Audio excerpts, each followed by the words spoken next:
Ibinahagi ng aktres na si Yan Santos na sumabak na ulit siya sa taping hudyat ng nagbabalik trabaho na siya matapos ang showbiz hiatus.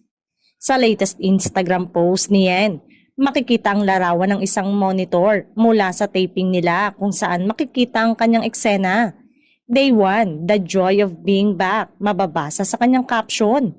Noong January ay nagbigay na rin ng hint ang aktres na magbabalik acting na siya matapos ibahagi ang kapwa kapamilya at star magic artist na si Kira Balingir ang photos nila.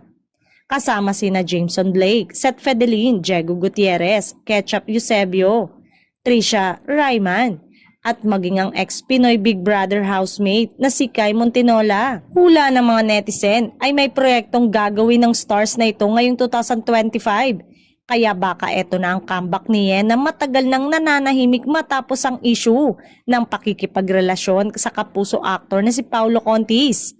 Hanggang ngayon kasi wala pang idinidetalye si Yen hinggil sa kanilang naging relasyon hanggang sa maghiwalay na nga. Excited naman ang mga kapamilya na muli itong mapanood sa TV. Maaalalang tumatak sa mga netizen ang naging papel nito noon sa top-rated na seryeng Halik.